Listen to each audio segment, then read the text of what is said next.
Hi అండి, welcome to my channel. ఈరోజు మన వీడియోలో పెసరట్టు రెసిపీని చూద్దామండి. పెసరట్టుని రెగ్యులర్గా చేసుకునే విధంగా కాకుండా కొంచెం డిఫరెంట్గా ట్రై చేద్దాము. ఈ పెసరట్టు టేస్ట్ అయితే చాలా బాగుంటుందండి.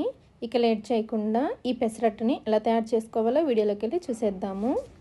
ఈ పెసరట్టు కోసమని ఒక గిన్నెలో 1 కప్పు వరకు పెసల్ని వేసుకోండి.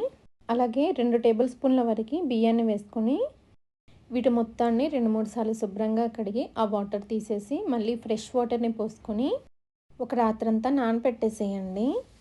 పెసలు ఒక రాత్రంతా నానిన తర్వాత చూపిస్తున్నాను చూడండి. పెసలు బియ్యం చక్కగా నానిపోయాయి.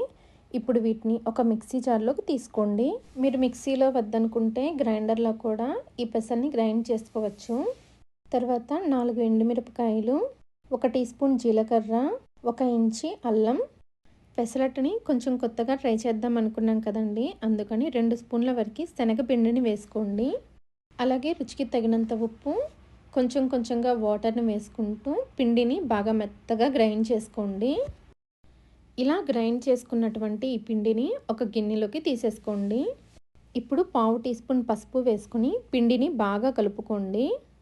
పసుపుని వేయడం వలన దోశకి మంచి కలర్ వస్తుందండి. ఒకవేళ మీకు పసుపు వద్దనుకుంటే స్కిప్ చేసేయండి. దోశ పిండి రెడీ అయిపోయింది కదా. ఇప్పుడు పెనాన్ని వేడి చేసుకొని దోశని వేసుకునే ముందు ఫ్లేమ్ని లోలో పెట్టండి. లోలో పెట్టి దోశని వేసుకోండి. దోశని కొంచెం మందంగానే స్ప్రెడ్ చేసుకోండి. పెసరట్టు కాలడానికి కొంచెం టైం పడుతుందండి, అందుకని ఫ్లేమ్ని మీడియంలో ఉంచి దోశని కాల్చుకోండి. దోశ కాలేటప్పుడే కొద్దిగా ఉల్లిపాయలను కూడా చల్లుకోండి. మనం పిండిలో శనగపిండి కూడా వేసాం కదా. శనగపిండి వేయడం వలన దోశ చల్లారిన తర్వాత కూడా చాలా మెత్తగా ఉంటుందండి. టేస్ట్ కూడా చాలా బాగుంటుంది, అందుకని శనగపిండిని వేసుకున్నాము. దోశ కాలుతున్నప్పుడే కొద్దిగా నూనె కానీ నెయ్యిని కానీ వేసుకొని దోశని కాల్చుకోండి.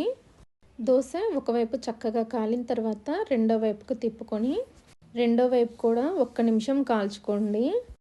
ఇలా దోశని 2 వైపులా కాల్చుకున్న తర్వాత ఒక ప్లేట్లోకి తీసేసుకోండి.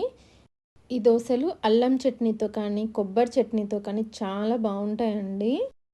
ఓకే అండి, ఈ దోశల్ని మీరు కూడా తప్పకుండా ట్రై చేయండి. ఈ రెసిపీ కనుక మీకు నచ్చినట్లయితే నా ఛానల్ని లైక్ చేసి షేర్ చేసి సబ్స్క్రైబ్ చేసుకోండి. Thanks for watching.